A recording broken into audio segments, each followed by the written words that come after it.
Hello and welcome to the Annual General Meeting of Stockholders of Coronado Global Resources, Inc. Please note that today's meeting is being recorded. It is now my pleasure to turn today's meeting over to Greg Pritchard, Non-Executive Director, Chair of the Board, and Chair of the meeting. Mr. Pritchard, the floor is yours. Thank you. Good morning and good evening, ladies and gentlemen, depending on your location, and welcome to the 2026 Annual General Meeting of Stockholders of Coronado Global Resources, Inc., our 8th AGM as a listed company. Today's meeting is being held in a virtual meeting format via webcast using Computershare's online platform. As in previous years, we are holding a virtual meeting this year because it enables greater stockholder access, attendance and participation, improves meeting efficiency and our ability to communicate effectively with our stockholders and reduces costs. Security holders and proxies have had the ability to submit votes and ask questions ahead of today's meeting. Every effort has been made to ensure the meeting runs smoothly, but if you do experience technical difficulties, please contact Computershare on the number provided on the platform's landing page.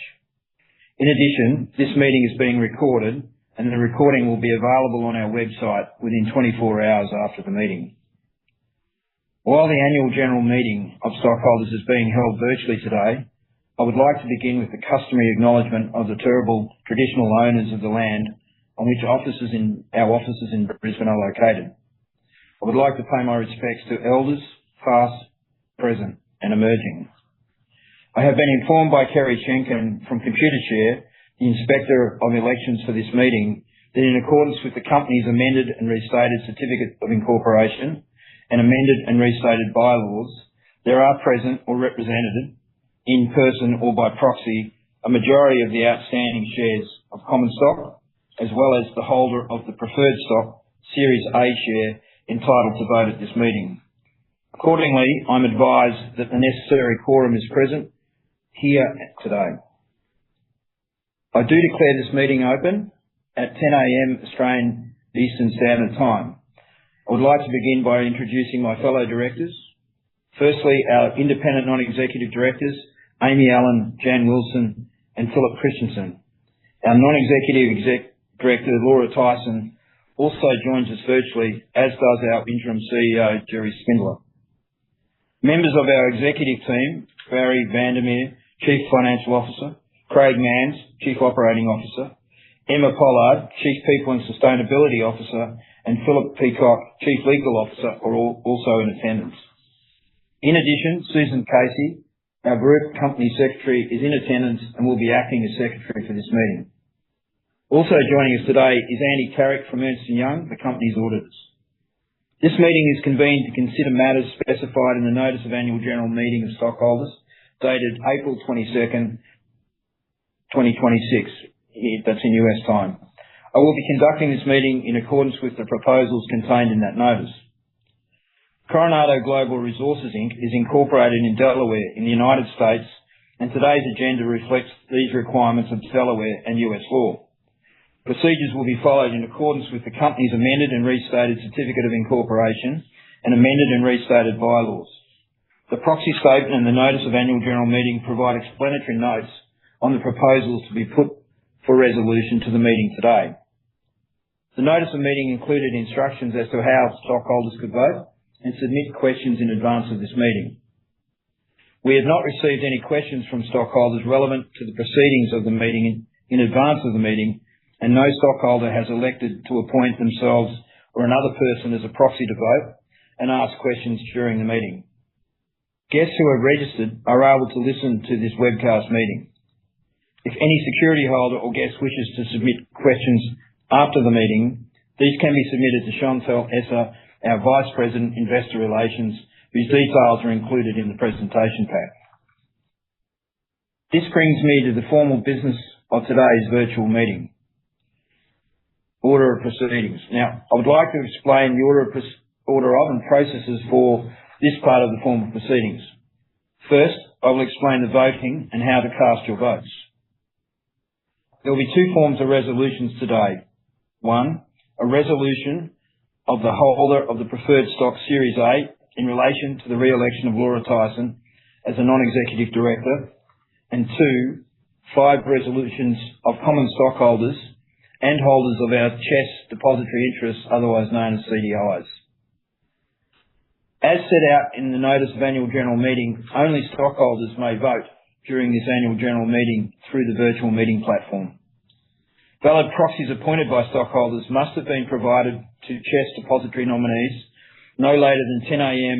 Australian Eastern Standard Time on Tuesday the 2nd of June 2026 or 8 p.m. US Eastern Time on Monday the 1st of June 2026 in order for your vote to count. As set out in the Notice of Annual General Meeting, CDI holders may not vote online at the Annual General Meeting, but in order to vote on the proposals at today's meeting, CDI holders must have instructed CHESS Depository Nominees Proprietary Limited as the shareholder of record to vote the shares of common stock underlying their CDIs pursuant to the instructions in the CDI voting instruction form. Voting on all resolutions is conducted today by way of electronic transmission via the Computershare virtual platform, as authorised by the Board of Directors by the Notice of Annual General Meeting in accordance with the company's amended and restated bylaws. In order to provide stockholders with enough time to vote, I will shortly open voting for all resolutions. At that time, if you are eligible to vote at this meeting, please do so by clicking on the Vote tab located in the upper right corner of the virtual meeting platform. Selecting this icon will bring up the resolutions and present you with voting options. To cast your vote, simply select one of the options. There is no need to hit a Submit or Enter button as the vote is automatically recorded. You do, however, have the ability to change your vote up until the time I declare voting closed. I now declare voting open on all proposals. If you are voting, the polling will appear on the vote icon. Please submit your votes at any time. I will provide a warning before I move to close voting. No ballot, proxy or vote, nor any revocation or change thereto will be accepted by Computershare after the closing of these polls, as announced by me during the course of the meeting. As the chair of the meeting, any undirected proxies given to me in relation to any proposals will be voted on in accordance with the unanimous recommendation by the Board of Directors in favour of all resolutions as set out in the Notice of Annual General Meeting. The proxy vote tally made available to me by Computershare indicates that the polling on all proposals will be passed. The proxy votes cast for each resolution will be displayed on the screen when each resolution is formally put to the meeting. Computershare will tally the results of the ballot, and details of the voting results will be filed with the United States Securities and Exchange Commission, or the SEC, and lodged with the Australian Stock Exchange, or the ASX, after the meeting. In respect of any open votes a proxy holder may be entitled to cast, please cast your vote using the Computershare online platform in accordance with the instructions provided. That covers the procedure for voting on each resolution, so I will now move on to the formal business of today's meeting. I will take the proxy statement and Notice of Annual General Meeting as read. Copies are also available on our website and have been disclosed to the SEC and the ASX. The proposals to be considered today are now displayed on the screen.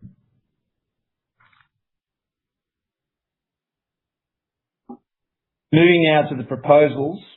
Proposal 1, election of Ms. Laura Tyson as Director by the holder of the Preferred Stock Series A. Laura is nominated by the Energy and Minerals Group, being the Series A Preferred Stockholder of record, Coronado Group LLC, which we will refer to as the EMG Group or Series A holder, for election to the board. The full background and details of Ms. Tyson are outlined in the proxy statement. The Series A holder has been asked to vote on the proposal shown on the screen. That Ms. Laura Tyson, the Director nominee of the company designated by the Energy Minerals Group and named in the proxy statement, be elected to serve as a Director of the company and to hold office until the 2027 Annual General Meeting of Stockholders of the company, or until her successor has been duly elected and qualified. The Board of Directors unanimously recommended that the Series A holder vote in favour of the resolution in Proposal 1. The proxy vote of the Series A holder was received before the meeting, and the Series A holder has voted for the resolution in Proposal 1, as is now displayed on the screen. Moving now to Proposal 2, the election of 5 directors. The next proposal is the election of 5 directors, including myself, Mr. Spindler, Ms. Allen, Mr. Christensen and Ms. Wilson, to the board of the company by the holders of common stock, including CDI holders. Coronado is incorporated in the state of Delaware in the US and is bound by the requirements of the company's certificate of incorporation and bylaws, which require that all directors seek election at each annual general meeting.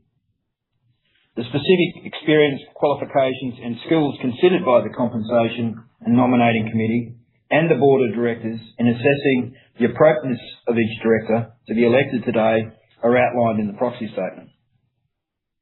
Further, in assessing the independence qualifications of myself and each of Ms. Allen, Mr. Christensen and Ms. Wilson, the Board specifically considered the independent standards of the ASX and the New York Stock Exchange, and the Board considers that each of these nominee directors continue to be independent. The ordinary resolution for stockholders to consider is now shown on the screen. That is, that each of the 5 director nominees of the company named in the proxy statement and listed below be elected to serve until the 2027 Annual General Meeting of Stockholders of the company, or until their successors have been duly elected and qualified. The directors are listed according to their position on the proxy card issued to stockholders. I will ask that those eligible to vote on this resolution please do so now. The proxy votes received before the meeting on this resolution should now be displayed on your screen, setting out the summary of proxies received for the resolution and any proxies withheld. On the basis of the proxies received, the results of the poll indicate that the resolution will be approved, and I look forward to working with all directors in the coming 12 months. Turning now to Proposal 3, approval on a non-binding advisory basis of the compensation of our named executive officers, or say on pay. As outlined in the proxy statement, pursuant to the Dodd-Frank Wall Street Reform and Consumer Protection Act and Section 14 A(1) of the Securities Exchange Act of 1934, we are providing stockholders with the opportunity to cast a non-binding advisory vote on the compensation of the company's named executive officers, as disclosed in the proxy statement. The company seeks to provide compensation to each named executive officer that is designed to attract and retain suitably qualified executive officers to incentivise them to create sustainable performance aligned with the interests of shareholders. The vote on this proposal is not intended to address any specific element of the compensation, but relates to the overall compensation of named executive officers as described in the proxy statement. Stockholders are being asked to consider and approve the advisory resolution shown on the screen. And I'll just read that. Resolved that the compensation of the company's named executive officers, as disclosed pursuant to the compensation disclosure rules of the Securities and Exchange Commission, including the compensation discussion and analysis, compensation tables, and narrative discussion, is hereby approved. The directors unanimously recommend that the stockholders eligible to vote on this proposal vote for in favour of this proposal. I will ask that those eligible to vote on this resolution please do so now.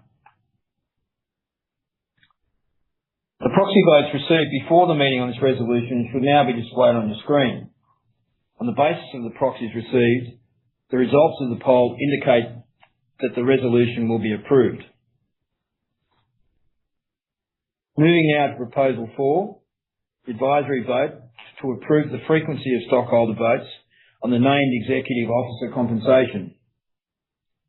Pursuant to the Dodd-Frank Act and Section 14A(2) of the Exchange Act, we are also providing our stockholders with the opportunity to cast a non-binding advisory vote recommending whether the say on pay vote going forward occurs every year, every 2 years, or every 3 years.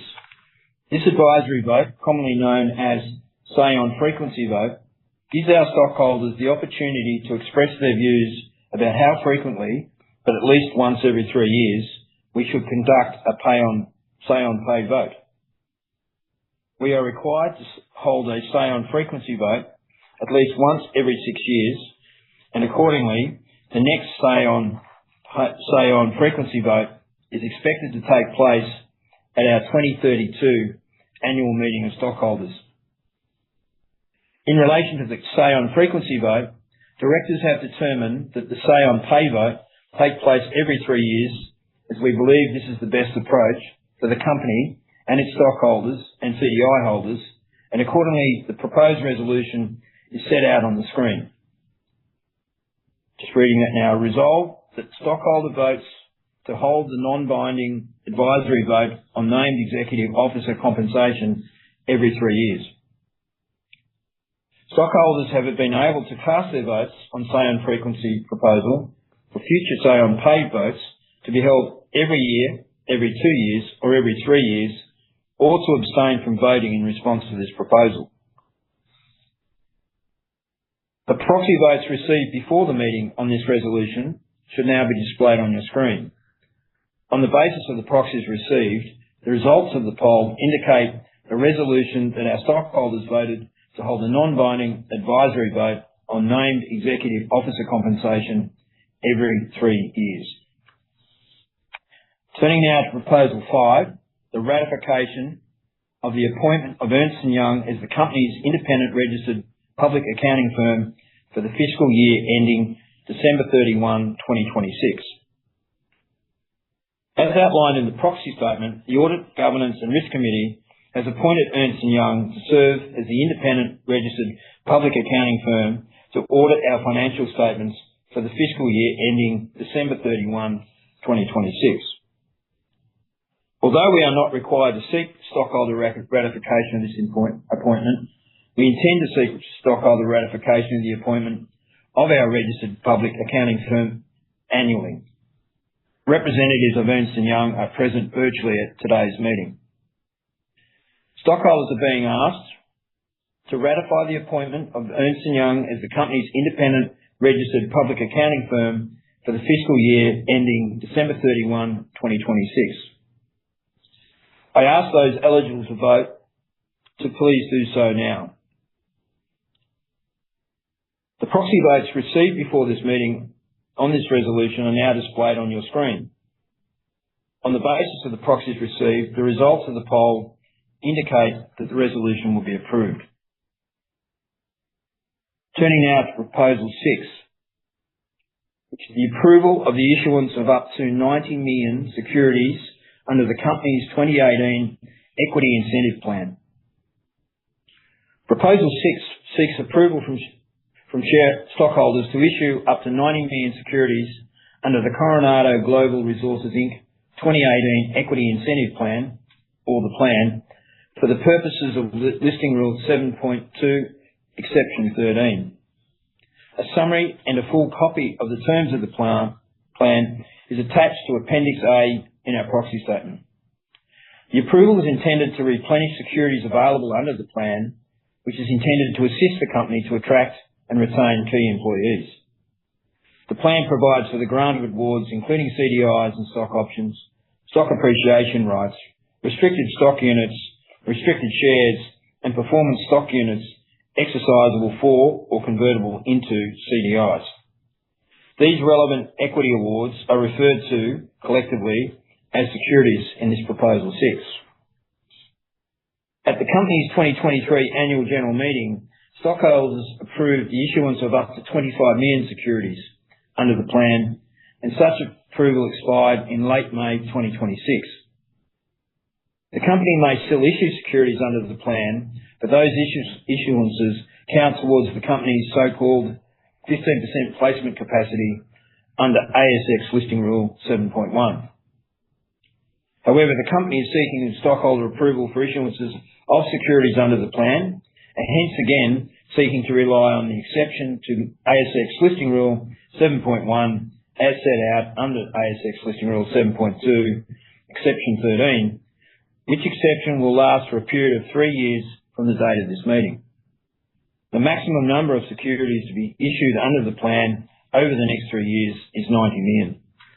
Note that this figure is denominated in CDIs. Even if this Proposal 6 is not passed, the company may still issue securities under the plan. However, those issues will count towards the company's 15% placement capacity under ASX Listing Rule 7.1. Security holders are being asked to consider and approve the ordinary resolution shown on the screen, and I'll just read that. To resolve to approve the issuance of up to 90 million securities, including CDIs and stock options, stock appreciation rights, restricted stock units, restricted shares, and performance stock units exercisable for or convertible into CDIs under the company's 2018 Equity Incentive Plan pursuant to ASX Listing Rule 7.2, Exception 13, and for all other purposes. The Board of Directors unanimously recommends that the holders of our common stock and CDI holders vote for this resolution. I ask those eligible to vote to please do so now.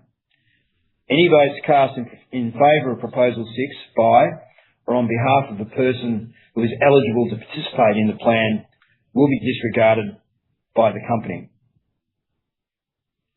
The proxy votes received before the meeting on this resolution are now displayed on your screen. On the basis of the proxies received, the results of the poll indicate that the resolution will be approved. That concludes the items of business for this annual general meeting. Thank you. We have now come to the end of our formal order of business, and in a couple of minutes, I will close the poll and voting system. Please ensure, as eligible, you have cast your votes on all proposals. I have confirmed with the Secretary for this meeting and Computershare that there has not been any notice of revocation of any proxy submitted by our stockholders. I will now pause to allow you time to finalise your votes.